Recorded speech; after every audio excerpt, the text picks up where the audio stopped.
열왕기하 17장 1절에서 다윗은 하나님의 성전을 건축할 마음을 갖게 됩니다.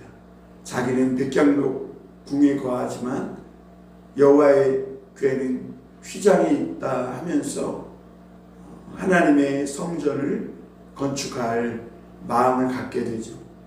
그리고 그 성전 건축할 모든 준비를 하게 됩니다. 그리고 결국엔 그 성전 건축하는 일들을 다윗이 하지 못하고 그의 아들 솔로몬이 건축을 하게 되는데요. 이 솔로몬도 아버지 다윗이 모든 필요한 재료들과 심지어 설계도 그리고 성전에 쓰이는 모든 기구들의 그 모양과 형식과 그 무게까지 다 정하여 줬지만 이 성전을 짓는데 장작 7년이라는 세월이 걸립니다. 엄청나게 많은 사람들이 소요되었고 그리고 엄청나게 많은 금과 은과 놋과 재물들이 사용되었음을 보게 됩니다. 그뿐입니까? 엄청난 시간이 걸린 것이죠. 이렇도록 솔로몬도 그가 왕위에 오른 후에 성전을 건축하는데 엄청난 에너지를 거기에 들인 겁니다. 어떻게 보면 왕이 된 이후에 모든 것을 다 거기에 쏟아 부었다 해도 과언이 아닙니다. 7년 동안이나 이 성전을 건축했으니 참 얼마나 그 성전이 정성이 많이 들어갔고 얼마나 아름답고 웅장했겠습니까? 아마 그 당시에 이 솔로몬 성전이 다 지어졌을 때 그 위용이 아마 바라보는 사람들에게만 해도 엄청났을 겁니다. 그리고 오늘 마침내 역대하 5장 1절에서 솔로몬이 여호와의 전을 위하여 만드는 모든 일을 마친지라 이렇게 말씀하고 있습니다. 솔로몬이 이 성전을 다 건축하고 모든 일을 마치게 되었습니다. 여러분, 왜 솔로몬이 이토록 성전을 건축하는데 모든 시간과 물질과 또 많은 사람과 심지어 왕위에 올라서 그 소중한 시간들을 거기에 써야 했습니까? 왜 성전을 건축하는데 온 힘을 기울였을까요? 그것은 이스라엘 백성들이 하나님과 함께하는 백성이 되기 위함이었습니다. 여러분, 성전되고 이스라엘 백성이 되는 데 있어서 가장 중요한 것은 하나님의 임재입니다. 하나님이 그들과 함께하는 겁니다. 이 모세가 이스라엘 백성들을 데리고 나와서 이집트에서 이제 광야로 나와 가나안을 향해 갈 때 그 광야길에서 이스라엘 백성들이 우상을 섬기고 범죄했을 때 하나님은 이 백성과 함께 가지 않겠다고 말했습니다. 그때 모세는 하나님 앞에 차라리 자기 목숨을 죽여주시고 이 백성을 구원해 주셔서 하나님 이 백성과 함께 가나안 땅까지 함께 동행해 달라고 기도합니다. 그리고 차라리 하나님이 여기서 함께 가시지 않고 우리만 보내시려면 차라리 여기서 나를 죽여달라고 이렇게 고백하는 걸 보게 됩니다. 여러분, 우리에게 가장 소중한 것이 뭘까요? 하나님의 임재입니다. 하나님의 임재가 없으면, 우리 주님과 동행함이 없으면 오늘 우리는 하나님의 구원받은 백성이 아닌 것입니다. 오늘 우리에게 하나님의 임재가 없다면 그리스도인으로서 가장 소중한 것을 잃어버리는 것입니다. 여러분, 이스라엘 백성들에게 이 하나님의 동행함이 없으면 그들은 더 이상 이스라엘 백성이 아닌 것입니다. 여러분, 성전에 하나님의 임재와 영광이 떠나가면 그게 어떻게 성전이겠어요? 그냥 하나의 건물에 불과할 뿐입니다. 오늘 솔로몬이 이 오래전에 그 이스라엘 백성들이 블레셋과 싸우면서 이 여호와의 언약궤를 빼앗기고 엘리 제사장 때에 그 이렇게 빼앗겼던 그 언약궤와 함께 하나님의 영광도 그들에게서 떠났던 것 아닙니까? 그리고 그 이후에 다시 이 하나님의 언약궤가 이스라엘 백성에게 돌아오기까지 한참 동안을 밖에서 무관심되고 방치되어 있고 버려져 있었던 것을 보게 됩니다. 그런데 그 방치되어 있던 이 언약궤를 찾아서 다윗 왕이 다윗성에 메올렸고, 그리고 솔로몬은 마침내 성전을 7년 동안 엄청난 정성을 그리고 엄청난 에너지와 힘과 온 힘혈을 거기에 쏟아붓고 성전을 마침내 건축하고, 그리고 거기에 하나님의 언약궤를 드리는 것을 보게 됩니다. 그러니까 하나님의 영광을 회복하기를 원했던 것이죠. 그리고 마침내 솔로몬이 그 성전을 건축하기를 마치고, 그리고 하나님 앞에 나아갔을 때 오늘 13절 14절에 보면 하나님의 영광이 그 전에 가득하며 예배하는 사람들이 제사장들조차도 능히 여호와의 영광이 하나님 앞에 하나님 전에 가득함으로 능히 서서 섬기지 못하였다, 이렇게 말씀하고 있습니다. 여러분, 그러면 어떻게 이렇게 여호와의 잃어버렸던 영광을 회복할 수 있었을까요? 성전만 다 건축한다고 되겠습니까? 물론 이 솔로몬은 하나님의 이 영광, 임재를 회복하기 위해서 장작 7년이라는 시간 동안 모든 힘을 쏟아서 왕이 된 후에 그 소중한 시간까지 바쳐서 이 여호와의 성전을 건축했습니다.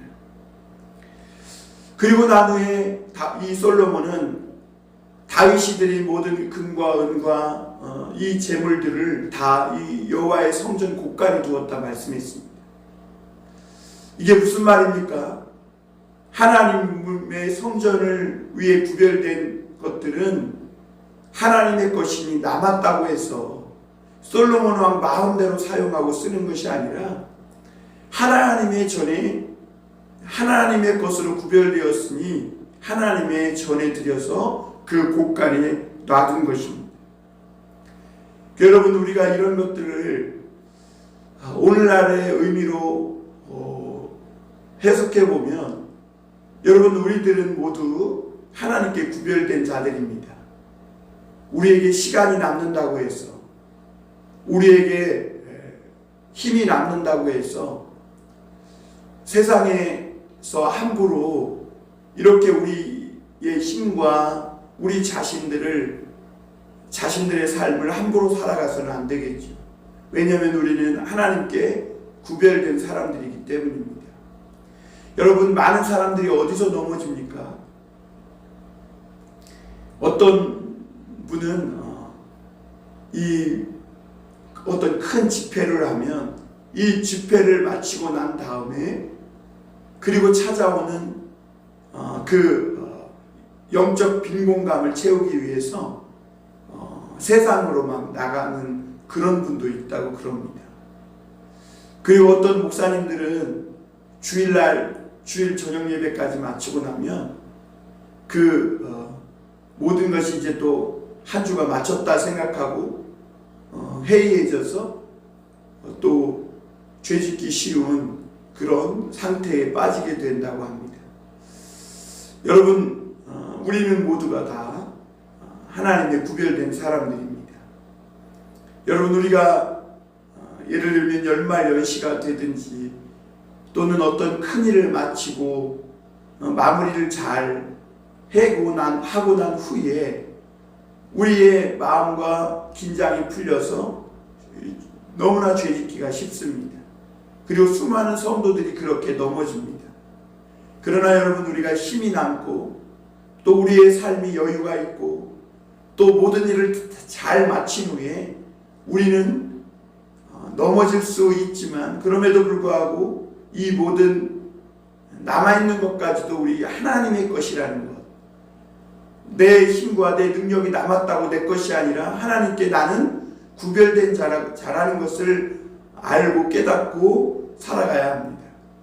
오늘 솔로몬도 성전을 건축하고 남았다고 해서 그것을 솔로몬 개인적으로나 또는 다른 용도로 사용하지 않았다는 겁니다.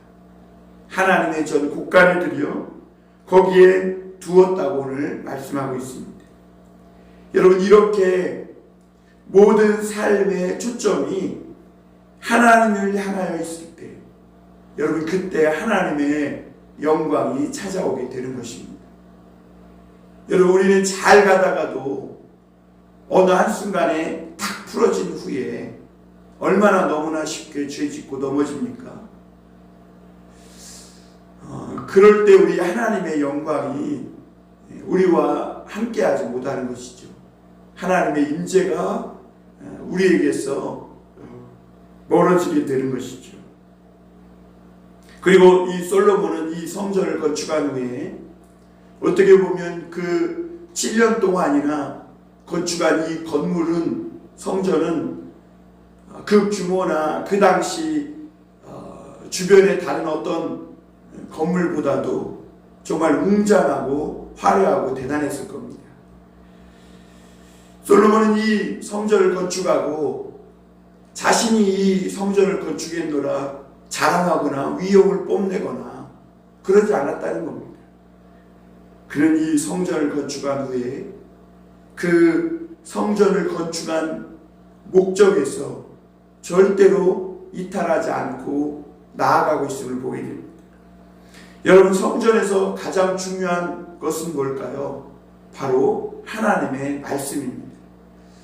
여러분, 이 성전을 왜 건축했습니까?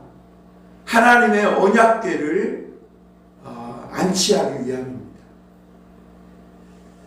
여호와의 궤가 휘장 안에 있다는 것이 다윗의 마음에는 굉장히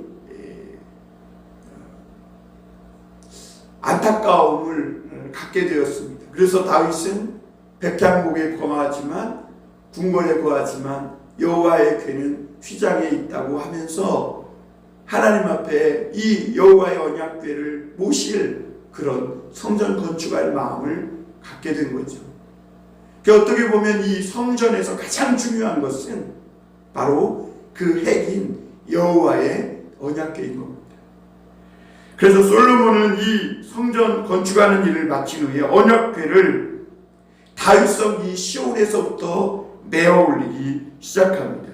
그래서 이스라엘의 모든 우두머리들, 지도자들을 소집하고, 그리고 일곱째 달 절기면 장막절, 초막절입니다. 모든 추수를 다 거두고 창고에 쌓아놓은 후에 이스라엘 백성들은 그 들판에 초막을 짓고 하나님께서 그 광야길에서 인도해 주셔서 오늘날까지 살아오게 하신 하나님께 감사하는 이런 절기를 지켰거든요. 그러니까 그 초막절에 이스라엘 모든 사람들이 왕에게 모여 이 레위 사람들이 언약궤를 메어 올린 겁니다. 여러분, 이 하나님의 성전에 하나님의 말씀이 들어와야, 그래야 비로소 하나님이 함께 하시는 겁니다. 여러분, 이 성전에 오늘도 하나님의 말씀이 선포되지 않고 있다면, 오늘도 이 성전에 하나님의 말씀이 있지 않다면 더 이상 이 성전은 이 교회는 교회가 아닌 것입니다. 궤와 회막과 장막 안에 모든 거룩한 기구를 메어 올라가되 레위인 제사장들이 그것들을 메고 올라가매 6절입니다. 솔로몬 왕과 그 앞에 모인 모든 이스라엘 회중이 궤 앞에서 양과 소로 제사를 드렸으니 그 수가 많아 기록할 수도 없고 셀 수도 없었더라. 그렇습니다. 여러분, 우리가 하나님의 말씀이 우리 속에 들어와야 합니다. 고린도전서 3장 16절에 보면 너희가 하나님의 성전인 것과 하나님의 성령이 너희 안에 거하시는 것을 알지 못하느뇨. 너희는 하나님의 것으로 산 것이 되었으니 누구든지 이 성전을 더럽히면 저주를 받을지라 그랬습니다. 여러분, 이 성전의 가장 중요한 건 하나님의 말씀이 들어오게 되는 겁니다. 여러분, 오늘도 우리 안에 하나님의 성전이 세워지려면 하나님의 말씀이 새겨져야 합니다. 오늘도 우리 심령에 하나님의 말씀이 들어올 때 그야말로 성전이 되는 겁니다. 우리는 우리 속에 오늘 세상의 악한 생각이나 세상의 술이나 담배나 이런 악한 것으로 우리 속을 채울 게 아니라, 그래서 하나님의 성전인 우리 몸을 더럽힐 게 아니라 우리 몸에, 우리의 영혼에 하나님의 말씀이 새겨지도록 하나님의 말씀을 오늘 모셔야 되는 것입니다. 여러분, 이 언약궤가 들어올 때 6절에 보면 온 회중이 이 궤 앞에서 양밭으로 제사를 드렸다고 말씀했어요. 이 궤 앞에서. 여러분, 이 말씀 앞에 굴복하고 이 말씀 앞에 엎드려서 이스라엘의 온 회중, 왕부터 어린아이까지 모든 회중이 그 말씀 앞에 엎드려 복종하고 굴복한 것입니다. 여러분, 우리가 어떻게 하나님과 동행합니까? 하나님과 동행한다는 것이 오늘날 무슨 의미입니까? 보이지도 않은 하나님 손붙잡고 가는 게 동행하는 겁니까? 여러분, 요한복음 1장에 보면 태초에 말씀이 있었으니 이 말씀이 곧 하나님이라고 했습니다. 오늘도 우리 속에 세상의 헛된 것과 세상의 허무한 것으로 가득 찬 우리 이 인간의 영혼 안에 하나님의 말씀이 들어오게 하는 겁니다. 이것이 하나님과 오늘 동행하는 거예요. 이 새벽에 왜 우리가 하나님 앞에 나와 엎드려 예배합니까?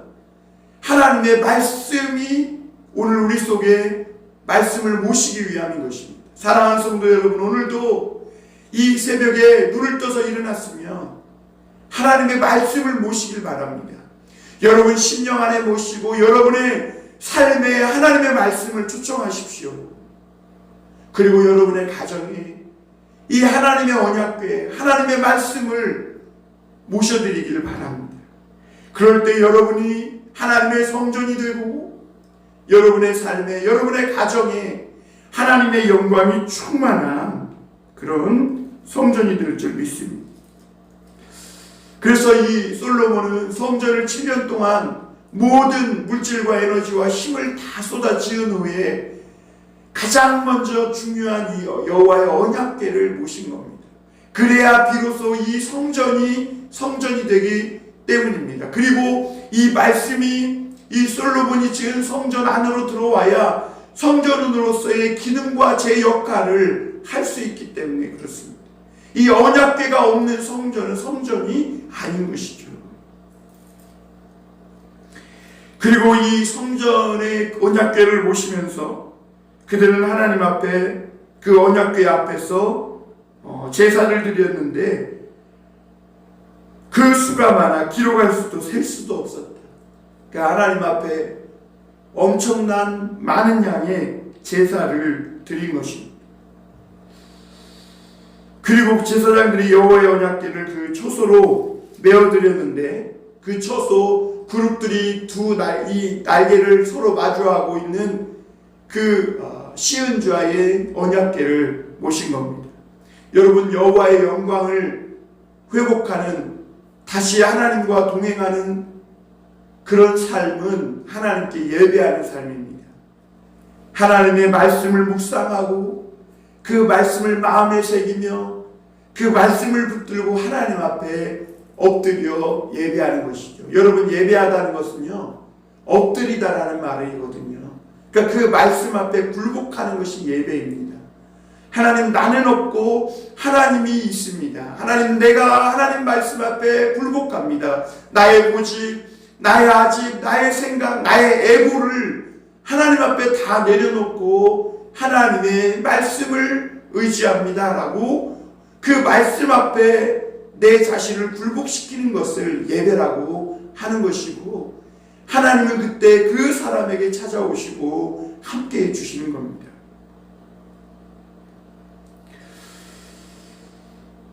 그래서 오늘 이 10절을 보면 궤 안에는 두 돌판 외에 아무것도 없으니 이것은 이스라엘 자손이 애굽에서 나온 후 여호와께서 그들과 언약을 세우실 때에 모세가 호렙에서 그 안에 넣은 것이라 이렇게 말씀했습니다. 그러니까 여러분 이 궤 안에는 두 돌판 외에 아무것도 없다. 이 무슨 말이냐면 하나님의 이 말씀이 그만큼 이 솔로몬의 성전에서 가장 중요한 것이라는 것을 강조하고 있는 것이죠. 그래서 이 말씀 외에 다른 것을 쫓아가면 안 되는 것이죠. 물론 이 하나님의 성전에서 이런저런 많은 일들이 있습니다. 제사도 드리고 제사를 드리기 위해서 이런저런 많은 일들이 있을 겁니다.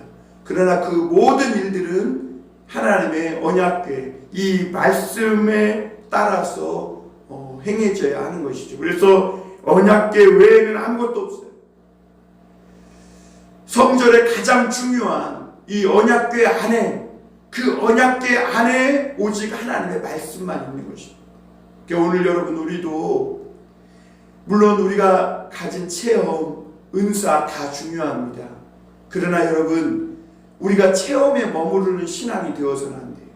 하나님의 말씀을 붙들고 살아가는 신앙이 되어야 합니다. 그리고 마지막으로 솔로몬은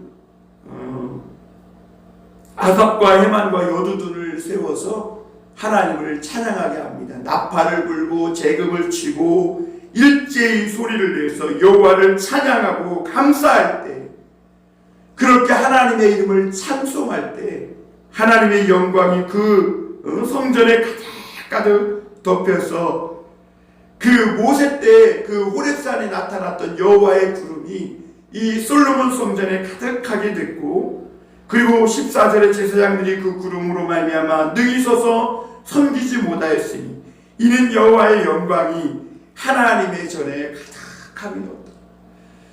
여러분 모든 사람이 죄를 범하였으며 하나님의 영광에 이르지 못하였더니 그랬습니다.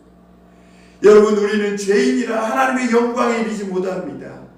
그러나 이 솔로몬이 성전을 건축하고 하나님의 언약궤를 모시고 그 언약궤를 따라 하나님 앞에 제사를 드리고 찬양과 감사를 했을 때 하나님이 그 영광 가운데 우리를 찾아오셔서 임재해 주시고 함께 해 주시는 것이죠. 그리고 우리의 모든 죄를 씻겨 주시고 이제는 하나님의 영광 가운데 이르게 하시는 것이죠. 이것이 성전의 본래 목적 아니겠습니까? 여러분 오늘 우리도 하나님 앞에 나와 예배하는 목적이 뭐예요? 하나님의 영광을 되찾기 위함인 겁니다. 우리 인간은 하나님의 영광이었습니다. 우리 인간은 하나님의 찬양이었고 하나님의 노래였습니다. 그런데 우리가 범죄함으로 이 모든 것을 잃어버린 것이죠. 그러나 우리가 하나님의 말씀을 모시고 하나님의 말씀 앞에 굴복하고 복종할 때, 그리고 말씀을 회복할 때 하나님은 우리 죄인이 잃어버렸던 하나님의 임재, 하나님의 함께하심, 하나님의 영광이 회복하게 하는, 가득하게 되는 이런 은혜를 주실 줄 믿습니다. 사랑하는 성도 여러분, 오늘도 하나님의 영광이 저와 여러분에게 충만하게 되시기를 주님의 이름으로 축원합니다.